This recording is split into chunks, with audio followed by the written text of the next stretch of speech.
or on this computer. Hello, and welcome to this podcast from the Culture team at ITSS Verona. The Culture team comprises Julia Hodgins, Sophia Statarini, and myself, Lee Dawson. We are delighted to have with us Tyra Tucker, founder of CultureScoop, a digital platform that creates engaging and diverse content about world cultures. Tyra holds a postgraduate degree from Oxford University in Diplomatic Studies. During her time at Oxford, Tyra was the former Board of Excellencies officer, where she led and met with ambassadors and top influential leaders in diplomacy to understand what diplomacy entails in the 21st century. She's taught us at the Oxford University IT Learning Centre over 150 lectures and students on how to turn any idea digital, and moderated the Oxford Africa Society panel discussion about End SARS. Before undertaking her degree at Oxford, she moved from Los Angeles to Derby, England, to undertake her undergraduate in international relations and diplomacy. It is there she began her journey of building CultureScoop and becoming a guest personality at BBC Radio and finding her research interests in cultural diplomacy, digital diplomacy, and public diplomacy. She aspires to assist the first generation digital natives, diplomats, Gen Z, to navigate and understand practicing diplomacy with technology. Tyra wants to change the world through creative means and believes tech is the very first step to do that. Thank you very much for joining us, Tyra. Thank you so much for having me. Tyra. Okay, Julia, take it away. Thank you, Lee. Tyra, welcome to our podcast. Traditionally, media outlets have oriented their topics and style towards either entertainment or analysis. It is not very usual to find one that has taken the risk to combine both scopes. If we think, for example, of The Atlantic as compared to Vogue, I just want to say that I love both magazines. Harper's Bazaar, however, which I love too, is one of the pioneers in mixing scopes. You have initiated CultureScoop with articles talking about sensitive issues such as child marriage, alongside fine and engaging matters such as food and fashion. What challenges did CultureScoop have to face, and how do you foresee this to evolve? Thank you so much, Julia, for your question. And you raised such a great point. We don't usually see two different scopes combining, but there was a reason for this. And the reason that I did this was, the first one was engagement. So by offering different scopes, people become more engaged. They have more to learn about different cultures, and they can have deeper interest as well. So then this can lead to the second thing, which is action, but positive action. So this can be immersion with that culture. It can be traveling abroad and reducing negative stereotypes or studying abroad. And then from there, we can have interaction. And this is a really important one where we can be able to form a relationship with the culture.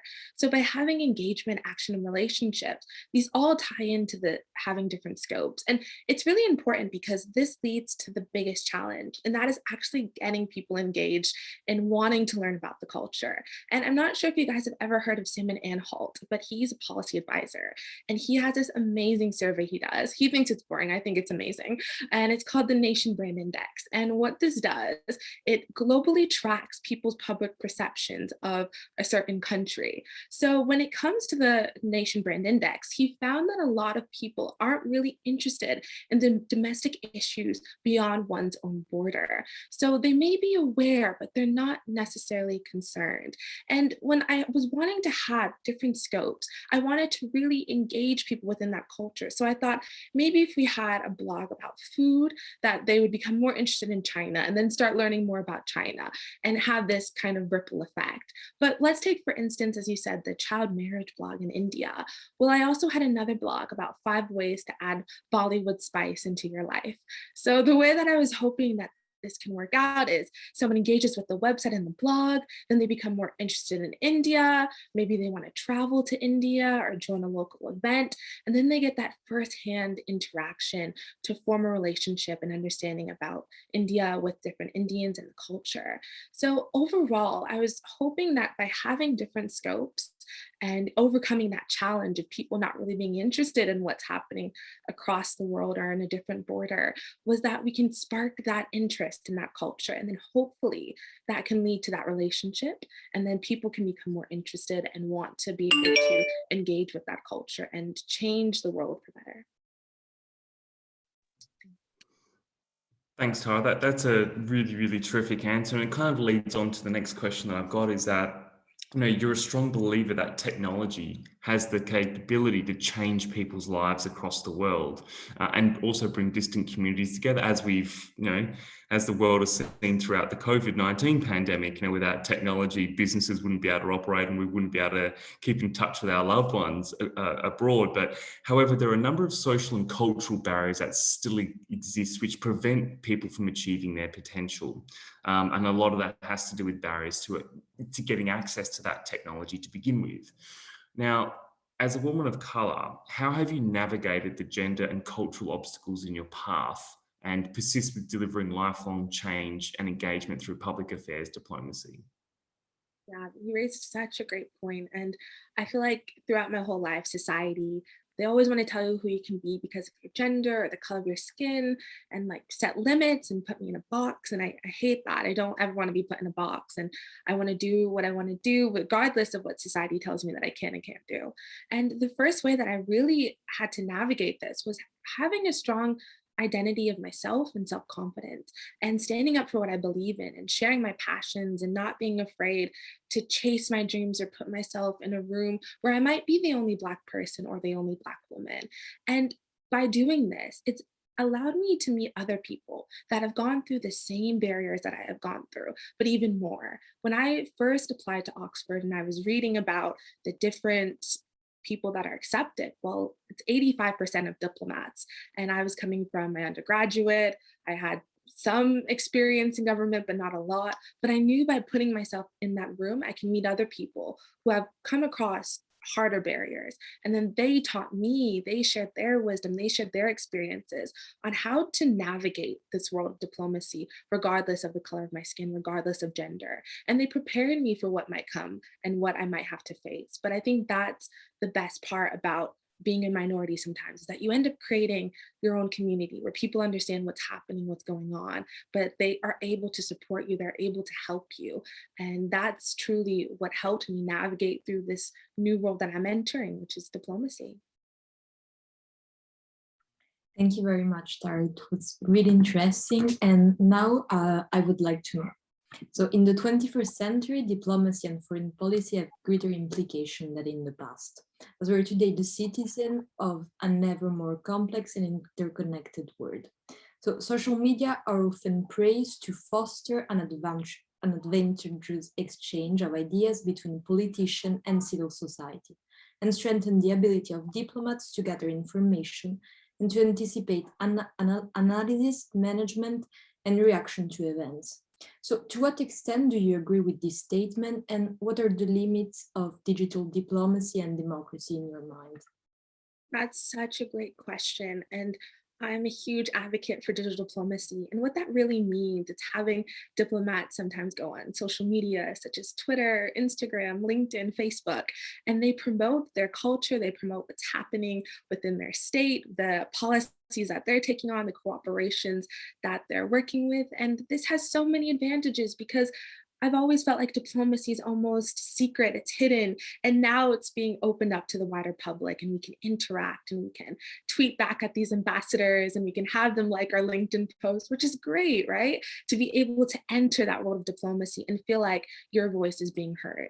But with that, as you said, there's disadvantages. And I think the biggest disadvantage that we're facing now is disinformation. And we're all going through COVID. So I'm sure that we saw how the pandemic, everyone was trying to either leave their country if you're living abroad. You saw so many different tweets. We can talk about, for instance, the French embassy in the UK, because they're very active on Twitter.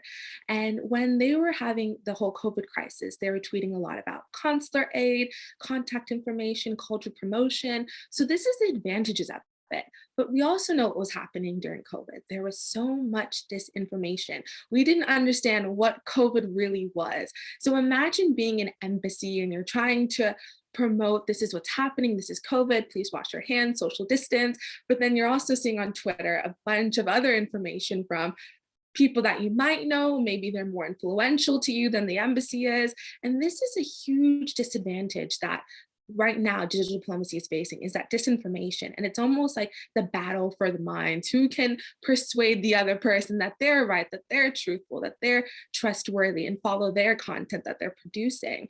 And we're now seeing this again, but with vaccines. So we're having countries again promote vaccines, please get vaccinated. But then you're having a whole other side of disinformation of saying, oh, this is in the vaccines, don't do it, don't do that. And people are listening to that. So it's a really tough one to navigate, where social media, it gives us those advantages, but the disadvantages can be so hard to combat. How do you combat disinformation when there could be thousands of bots that you're going against? It's not an easy one, but I think that in the future, hopefully, diplomacy will be able to promote their information and have people trust it, believe it, so that way we're not caught between two different truths. Certainly, great answer, Tyra. Thank you very much, which leads me to the next question.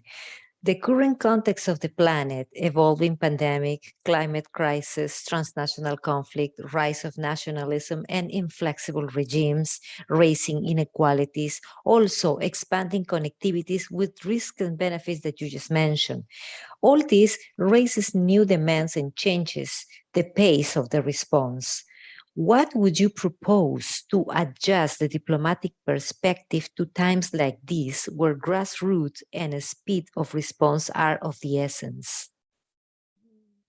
That's a really great question. And it's complex. It's not straightforward because from even all the readings and speaking to the diplomats and working with diplomats within, my course, 85% diplomats, that's the biggest fear, is going on social media and having this all in real time. Because how do you respond to all of these different crises instantaneously? And how do you end up fighting once again someone that maybe was at the scene, they have the footage, they have the video, it's going all over Twitter, and then you have to quickly come on and say certain facts that you're not sure are facts yet? I mean, as diplomats, it's a very you have that responsibility to not speak about things that aren't factual. You represent your state and you don't want to cause any more issues or any more controversy for something that you're not 100% sure of what's happening. And I think that when it comes to this need for real life speed, for answering everything quickly, it puts diplomats in the very difficult situation. And some, they want to speak about what's happening right in the moment, but it's very important as well to make sure that you have all the facts, that you've gathered everything, that you know what's happening, to be able to present a statement that doesn't cause any more fear or any more issues. So I would see it in that part. But I think going back, from the crisis with climate change and just different conflicts, diplomats can still speak out against what's happening and let the world know that their efforts of what they're doing. But I think there's that caught between the middle of, okay, this is something that's strategic, this is something that's planned, from something that, okay, this is happening in real time and we need to answer it right now, ASAP. So, continuing on the responsibility matter, in international diplomacy and negotiation, we sometimes have to create enemies because we can then claim to be at fault to justify our own behavior. And here I'm quoting Kahan from its book, Collaborating with the Enemy. So I would like to ask you to elaborate on this statement and perhaps provide an example that you think may embody that inclination. And also to ask you, what are the ramifications for the International Security Board? Well, that's a complex statement, because if a regime is committing atrocities, and let's say a non-state actor is speaking out against it, they can label that non-state actor as an enemy of the state. And when I was thinking of this, the only example, honestly, that I can maybe think of is Edward Snowden. So traitor or freedom fighter, right? Did the US make or drive him to become an enemy of the state? Or was he just sharing information that he believed that the public should know? And in regards to the international ramification of that, well, leaking top secret documents of the NSA, that was huge. That was huge. And it really shaked up not only the image of the United States and the acts that they were committing and what they were doing, but also as well the ramifications of different espionage people that were out for the UK, that were maybe in China or Russia, and as well as the documents that were leaked. Some of them had really, really important intel that just shouldn't be out to other people. But in the end of the day, right? Is he a freedom fighter, or is he a traitor? And that's the hard one to choose. And that's why I said I think it's such a complex statement, because each person can look at that in their own way and say, oh, he did the right thing, or oh, he did the wrong thing. Now look what's happening within the international system. But I would always hope that diplomacy is being used for good, and that it is not trying to create enemies, but instead build relationships, build bridges, because that's the essence of diplomacy. It's not to create problems, but to find solutions. Speaking of diplomacy being used for the greater good, something that's very close to my heart is education. And I'd love to ask you about the importance that you place on education to empower youth. How can we as a global community ensure people across the world have equitable access to learning opportunities so they can become agents of change in their communities? And when you go out and speak to people in the public domain, what are some of the stories you share and others throughout your engagement activities? Yeah. I'm a huge, huge advocate for education. And, you could probably tell from my accent, I'm American, but I've been studying abroad since my undergraduate. I moved to England when I was about 16 and started university at 17. And for me, education is truly the biggest tool to be able to change lives, right? And when I first arrived to England to start my education, I wasn't sure where to begin, and it was quite overwhelming being in a new country and learning a new system.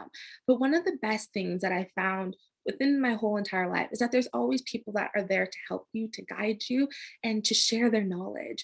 And this is something that's so important. Not everyone gets the ability to go abroad and study. So what about if you can't, go to England or go to a different country or get the best education? I guarantee someone that if you just reach out to someone that you're interested in their field, or a professor or someone, they're always willing to share information that's important to you and everything that they've gained from their time and their knowledge.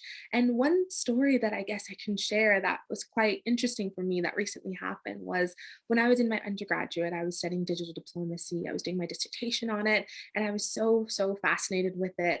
And it was a field that I was like, I have to learn more about. I have to become a digital diplomat or understand digital diplomacy more. And I remember I was just reading all of these papers from the Oxford Digital Diplomacy Research Group. And I just thought they were like the best thing ever. It was the reason why I wanted to apply to Oxford. It was the reason that I wanted to be here. I wanted to learn more about digital diplomacy. And within my course, I got taught by one of the digital diplomacy researchers, but I didn't really get to interact too much with the research group because I was so busy focusing on my other studies at that time. And then I guess you could say maybe a year later, graduated. I was invited to meet the tech ambassador of Denmark and discuss digital diplomacy with her. But then also in the room was the Oxford Digital Diplomacy Research Group. So it was all of us in a room, and Tom Fletcher, who was the former ambassador to Lebanon, but he is a true digital diplomacy pioneer. He was one of the first ambassadors to really start tweeting. So it was all of us in a room, and I'm just like, oh my gosh, like this is a little digital diplomacy heaven. Any questions that I have, anything that I've ever wanted to know, I can ask these people right there. I can speak about something that was so, so important to me and I'm so passionate about. And I remember I met one of them first, and she was like, oh, hi, I'm Jennifer. I was like, I already know who you are. I read all your papers. So it was academic fangirling. But that was just one of those moments where I felt like, you're passionate about something, you're interested in something, keep that passion, keep that interest, keep reading about it. And then the moment and the opportunity will prepare itself. And I was so, so happy to be able to have that experience and to make those networks as well with such influential people in my field. So yeah, that was a full circle moment for me. And to anyone that has a passion or has an interest, as I said, keep going for it, keep learning for it, and you'll end up in that room speaking to them and being able to interact and share your own ideas. just wanted to jump in quickly, almost a little bit of a question without notice, but how do you think the COVID pandemic has changed the way we conduct digital diplomacy, both right now as we're currently fighting this new variant, but also, as the world kind of starts to get back on its feet, 2, 3, 4, 5 years from now, how do you reckon the dynamics of digital diplomacy will shift? Yeah, that is such a great question, because when I first started learning about digital diplomacy, this was like 2019 to 2020. So right before the COVID pandemic hit. And I was trying to write my thesis on it, and I couldn't find a lot of information. I just kept coming across the same authors or similar authors or organizations. Now everyone's talking about it. It's the new thing. It's so important, right? Because COVID changed everything. We were forced now to have Zoom. We were forced to now have to use social media more. So overall, diplomats and practitioners became, I wouldn't say more familiar with technology, but they started to embrace it more. And I think that was something that wasn't really happening. It was looked more as a tool, something that maybe might pass, but it was so important for diplomats now to really become involved and become interested in technology. And this is super, super relevant right now, because when we're looking at Silicon Valley, when we're looking at the tech industry, they are so influential to all of our lives. And I think right now where we're sitting at and speaking to the tech ambassador, speaking to Tommy Fletcher, it's understanding technology and seeing how it's going to impact us and how we can, I wouldn't say regulate it, but in a sense, understand it and not let the machines work for us, but instead make the machines, not let the machines tell us what to do, but in a sense, make the machines work for us. So that's what's really becoming relevant right now, is understanding technology and how it impacts diplomacy, but also understanding how technology is going to change our world in the next 5 to 10 years. We can't just sit and wait to see what happens. It's changing every single day. And the quicker that we get on top of it, the more that we learn about it, well, that's when we get to be able to see the actual power that we can use to make the world easier, better, and how it's going to impact all of our lives.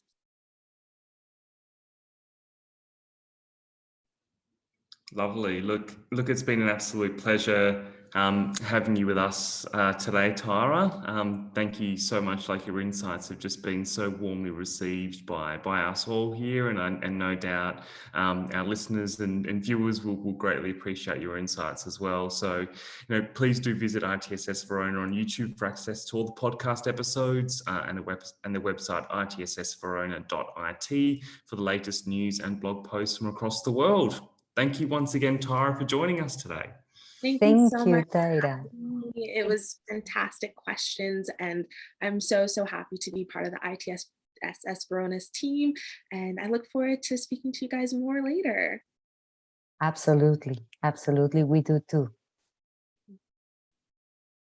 Thank you Thank you very much. Thank you.